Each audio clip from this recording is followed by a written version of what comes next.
الحمد لله نحمده ونستعينه ونستغفره ونؤمن به ونتوكل عليه ونعوذ بالله من شرور انفسنا ومن سيئات اعمالنا من يهده الله فلا مضل له ومن يضلل فلا هادي له ونشهد ان لا اله الا الله وحده لا شريك له ونشهد أن سيدنا ومولانا محمدا عبده ورسوله قال الله تعالى في القرآن المجيد وسارعوا إلى مغفرة من ربكم وجنة عرضها السماوات والأرض أعدت للمتقين صدق الله العظيم.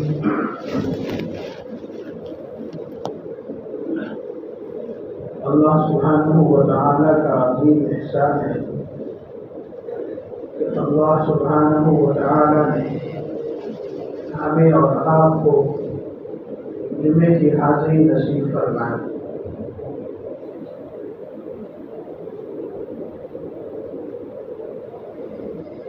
ابھی جو آیت میں نے تلاوت کی ہے اس میں اللہ تبارک و تعالیٰ فرماتے ہیں وَسَارِعُوا إِلَى مَغْفِرَةٍ مِّن رَّبِّكُمْ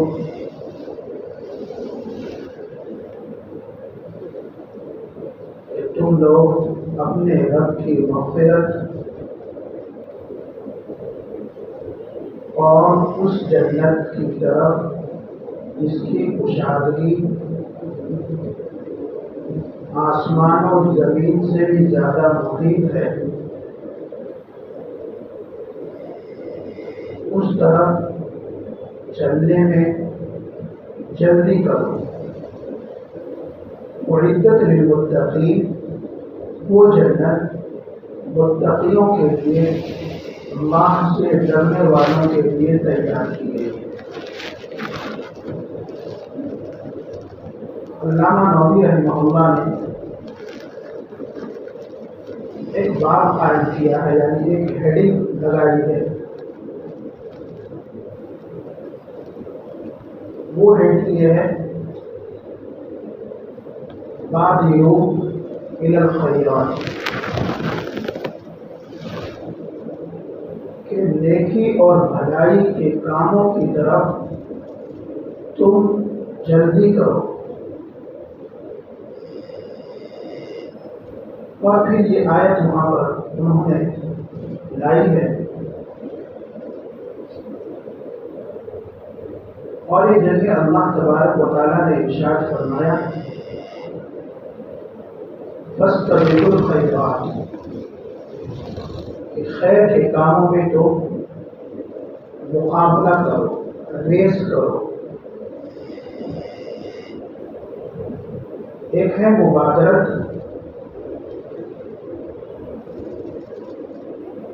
اس کے معنی ہے جلدی کرنے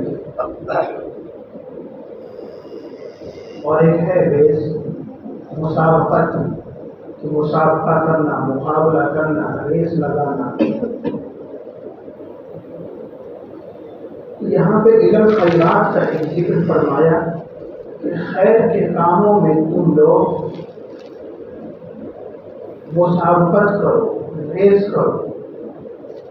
یہیں پر انہوں نے یہ بھی کہا کہ دنیاوی کاموں میں، دنیاوی امور میں ریس لگانا، مقابلہ کرنا یہ تو محمود عمل نہیں ہے، پسندیدہ عمل نہیں ہے. نیکی کے کاموں میں، بھلائی کے کاموں میں ریس لگانا اور جلدی کرنا یہ اللہ اور اس کے رسول صلی اللہ علیہ وسلم کے نزدیک بہت ہی محبوب عمل ہے. اللہ تبارک و تعالیٰ نے کسی کو خوب دولت دی ہے، اب اس کو دیکھ کر ہم بھی اس کا مقابلہ کرنا اور بچائی ہوئی نظر سے دیکھ کر اس کو نیچے دکھانے کے لیے اس سے اچھا گھر خریدنا یہ شریعت میں محفوظ نہیں ہے، پسندیدہ عمل نہیں ہے. کیونکہ جو بندہ دنیاوی امور میں دنیاوی چیزوں کو دیکھ کر وہ لچائی نظر سے دیکھتے ہوئے آگے بڑھنے کی کوشش کرتا ہے اور سامنے والے کو دیکھ کر اپنی دنیا بنانے کی فکر کرنے میں جب منہمک ہوتا ہے تو وہ آگے چل کر حرام مال لینے میں بھی کوتاہی نہیں کرتا. کہ حلال مال سے تو اس کا گھر چل رہا تھا، لیکن جب اس کے اندر ایک لالچ پیدا ہوئی کہ سامنے والا اتنا ترقی کر رہا ہے، اتنی اچھی گاڑی لے لیا ہے، مجھے کیوں نہیں ہے، مجھے بھی اب فکر کرنا ہے، کوشش کرنا ہے، تو اب وہ قریب ہے کہ وہ یا لامحالہ طور پر وہ حرام چیزوں میں بھی منہمک ہوگا اور حرام مال کے ذریعے وہ ترقی کرنے کی کوشش کرے گا. اصل شریعت نے کہا ہے بادروا الی الخیرات سابقوا الی الخیرات، کہ نیکی کے کاموں میں تم جلدی کرو، نیکی کے کاموں میں تم مقابلہ کرو اور ریس لگاؤ. اور یہ چیزیں اللہ تبارک و تعالیٰ نے خود قرآن میں فرمایا سابقوا الی مغفرۃ من ربکم وجنۃ، اور دوسری جگہ فاستبقوا الخیرات.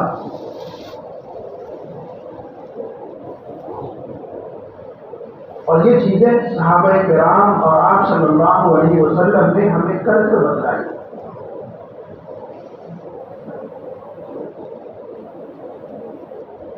حضرت عائشہ رضی اللہ عنہا سے کسی نے پوچھا کہ آپ صلی اللہ علیہ وسلم گھر میں کس طرح رہتے تھے.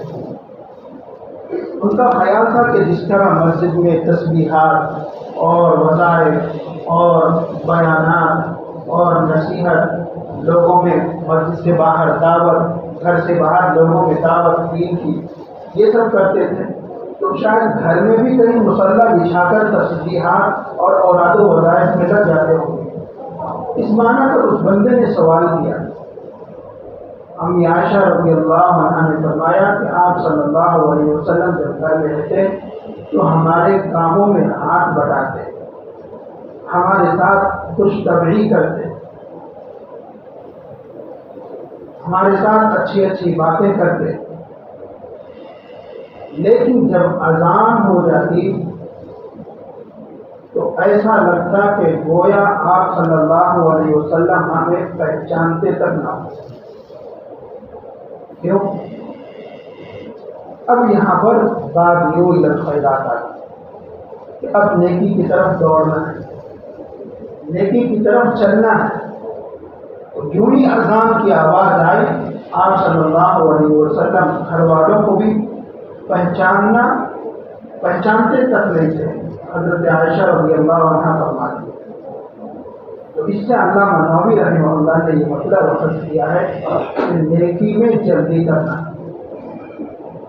تو دل میں ایک داعیہ پیدا ہوا، ایک جذبہ پیدا ہوا، اللہ کی آیتوں کو پڑھ کر یا کسی اللہ والے کی بات ہمارے دل میں اثر کر گئی اور ہم ارادہ کرتے ہیں کہ انشاءاللہ کل سے یہ کام ہم کریں گے، کل سے نماز پڑھیں گے، کل سے یہ وظیفہ کریں گے، کل سے روزانہ سورہ واقعہ پڑھوں گا کہ گھر میں برکت ہو، مال میں برکت ہو، کل سے روزانہ سورہ ملک پڑھوں گا. یہ ایک داعیہ پیدا ہوا دل میں.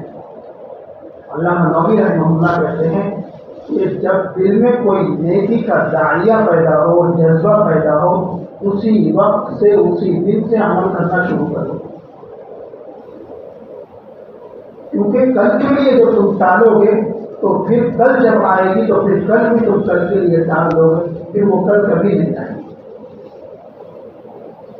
اور یہ زندگی کا تجربہ ہے کہ جو بندہ کوئی کام کل کے لیے ٹال دیتا ہے نیکی کا، تو پھر وہ کل نہیں کر سکتا.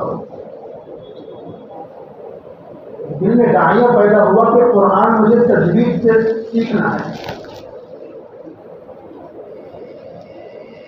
لیکن آپ امام صاحب کو بول دیے گئے کل سے آتا ہوں.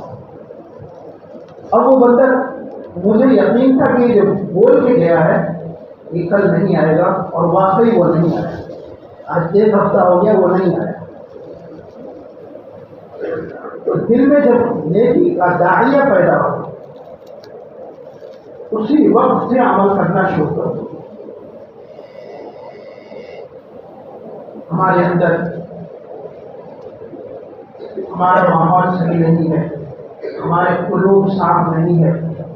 چلو اللہ کے راستے میں جاتے ہیں، نمازیں ٹھیک کر کے آتے ہیں.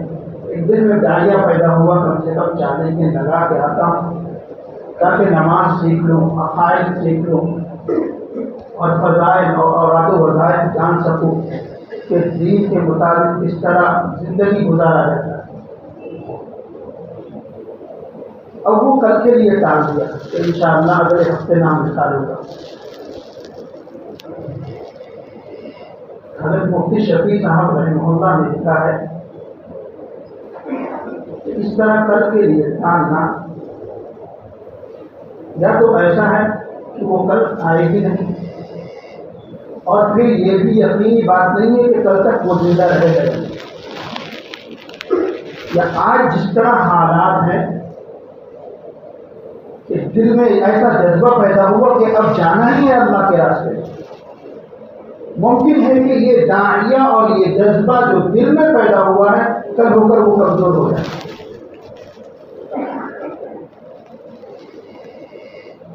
تو آپ صلی اللہ علیہ وسلم نے فرمایا، بخاری اور مسلم کی روایت میں ہے، بادروا الی الخیرات، کہ تم نیکی کی طرف تم جلدی کرو.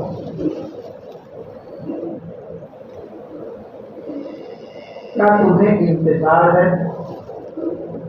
حل تنتظرون، آپ صلی اللہ علیہ وسلم نے فرمایا حل تنتظرون فقرا، کیا تم انتظار کرتے ہو ایسی فقر کا، ایسی غربت کا جو تمہیں لاچار کر دے، جو تمہیں عاجز بنا دے.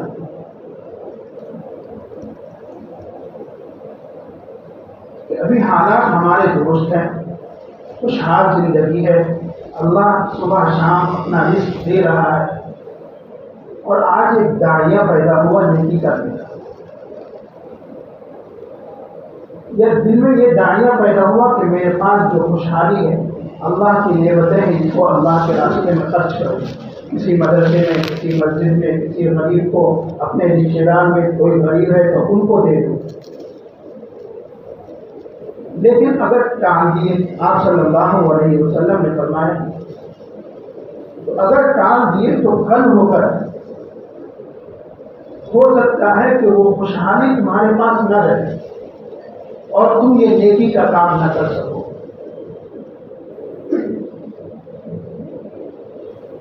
آپ صلی اللہ علیہ وسلم نے غزوہ تبوک میں نفیر عام کا اعلان کیا. نفیر عام کہتے ہیں کہ ہر بالغ بندے کو اللہ کے راستے میں نکلنا ہے.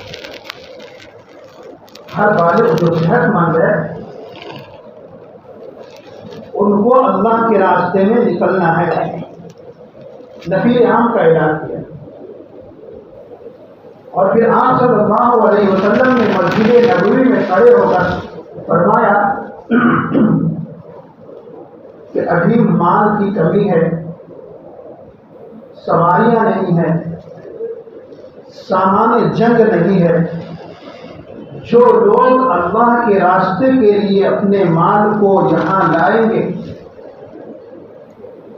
تاکہ اس سے مسلمانوں کے جان کی، مال کی اور ایمان کی حفاظت کی جائے، اس کو میں جنت کی ضمانت دیتا ہوں.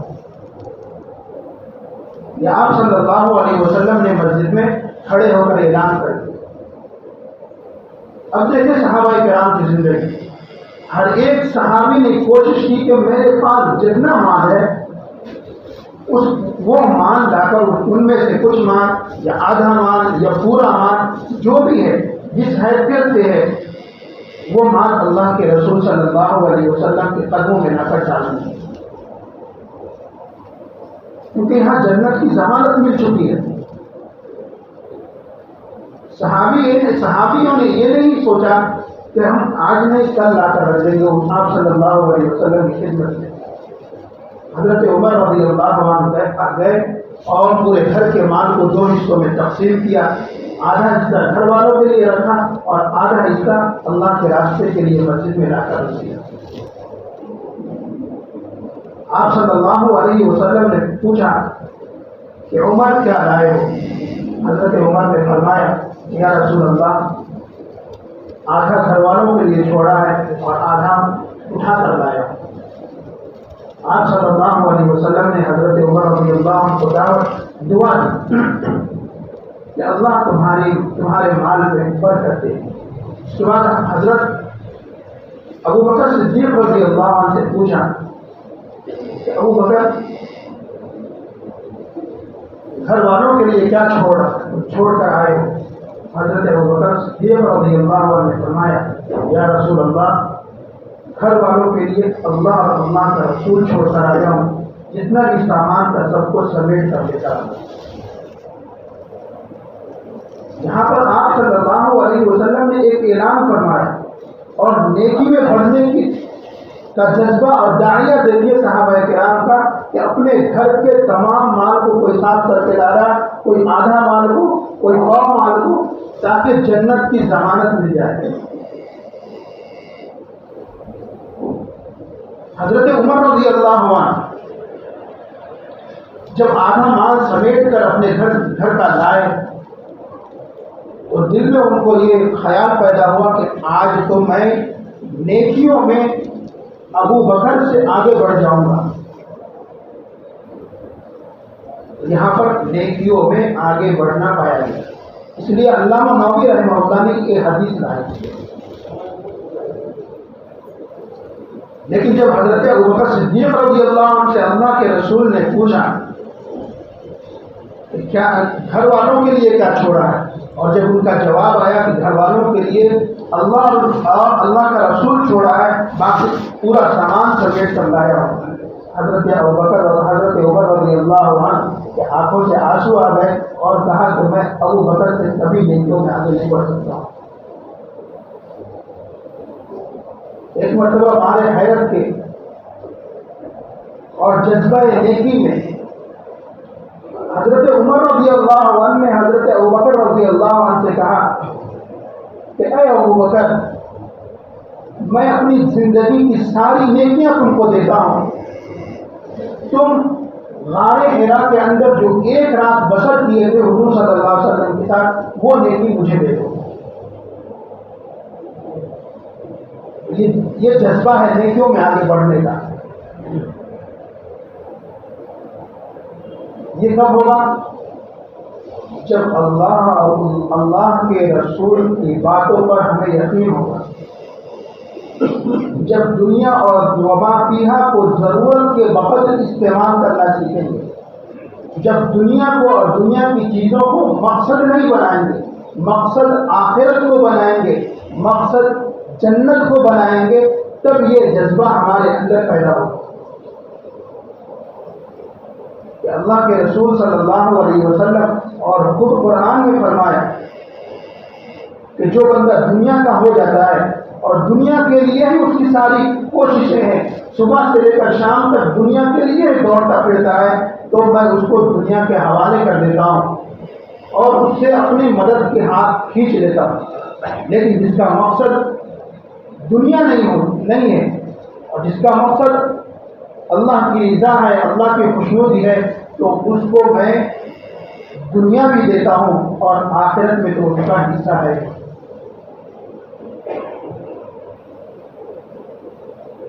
آپ صلی اللہ علیہ وسلم نے فرمایا کہ نیکی کے کاموں میں آگے بڑھو۔ دوسری چیز فرمایا او غنن مغطین، کیا تم ایسی مالداری کا انتظار کر رہے ہو جو تمہیں سرکش بنا دے؟ جو تمہیں نافرمان بنا دے کہ ابھی تو تمہارے پاس موقع ہے اللہ کے راستے میں نکلنے کا، ابھی جو تمہارے پاس موقع ہے اللہ کے دین سیکھنے کا، ابھی جو تمہارے پاس موقع ہے ذکر و اوراد کا، نماز کی طرف لگنے کا، اللہ کے راستے میں مال خرچ کرنے کا، اللہ کے راستے میں اپنی اولاد کو لگانے کا ابھی جو موقع ہے، کل ہو کر جب تمہارے پاس مال آئے گا تو کہیں ایسا نہ ہو کہ تم سرکش بن جاؤ جس طرح شیطان اللہ کا سرکش ہے، نافرمان ہے۔ یہ آپ صلی اللہ علیہ وسلم نے کیوں فرمایا؟ آپ صلی اللہ علیہ وسلم سب سے بڑے حکیم ہیں، سب سے بڑے دانا ہیں۔ آپ صلی اللہ علیہ وسلم نے اس معنی پر فرمایا کہ جس کے پاس بھی مال آتا ہے، جب آ جاتا ہے تو اس میں سے اکثر بندے جو ہیں وہ سرکش بن جاتے ہیں، اللہ کے نافرمان بن جاتے ہیں اور ناجائز جگہوں میں، ناجائز چیزوں میں اور نافرمانیوں کے کاموں میں اپنے مالوں کو خرچ کرتا ہے۔ کہ آج عبادتیں کر رہا ہے، آج اللہ کے اوراد و وظائف کر رہا ہے غربت میں، لیکن کل جب مال آئے گا تو وہ اللہ کا سرکش بندہ بن جائے گا، اللہ کا نافرمان بندہ بن جائے گا۔ کیوں؟ مال ہے۔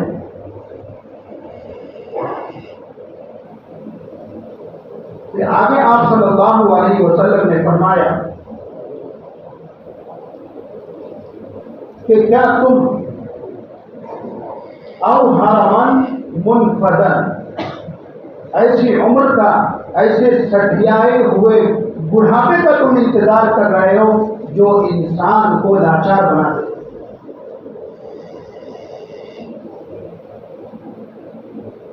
جوانی ہے، اللہ کو جوانی کی عبادت اور جوانی کے خیر کے کام بہت پسند ہے، تم انتظار کر رہے ہو کہ تھوڑا بڑھاپا آ جائے گا تو میں عمرہ کر لوں گا، حج کر لوں گا، تھوڑا بڑھاپا آ جائے گا تو مسجد سے چپک جاؤں گا، عبادت میں لگ جاؤں گا، ابھی تو جوانی ہے، ابھی انجوائے کرنے دو، ابھی انجوائے کر لیں گے، مستی کر لیں گے، بڑھاپے میں ہم مسجد پکڑ لیں گے، کونا پکڑ لیں گے۔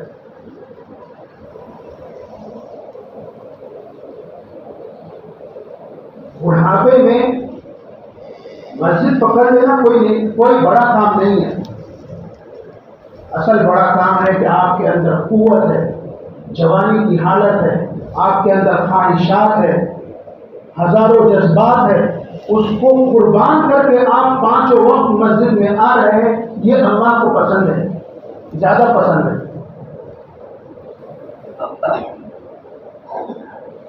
علامہ شیخ سعدی رحمہ اللہ نے کہا ہے کہ در پیری گرد باشد، گرد ظالم پرہیزگاری میں شود، کہ بڑھاپے میں تو خونخوار بھیڑیا بھی ایک کونا پکڑ لیتا ہے۔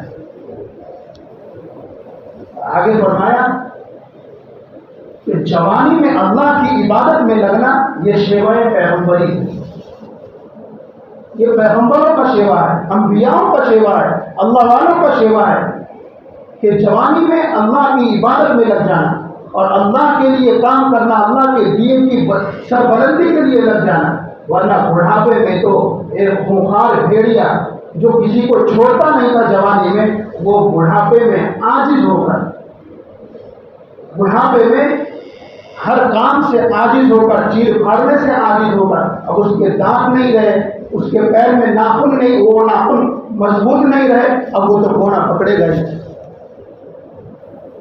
اس لیے آپ صلی اللہ علیہ وسلم نے فرمایا تم نیکی میں آگے نہیں بڑھ رہے ہو، کیا تم کو اس بڑھاپے کا انتظار ہے جو تم کو سٹیا دے یا تم کو عاجز بنا دے؟ اللہ تبارک و تعالیٰ سے دعا ہے کہ اللہ تبارک و تعالیٰ ہمیں کہنے اور سننے سے زیادہ عمل کرنے کی توفیق عطا فرمائے۔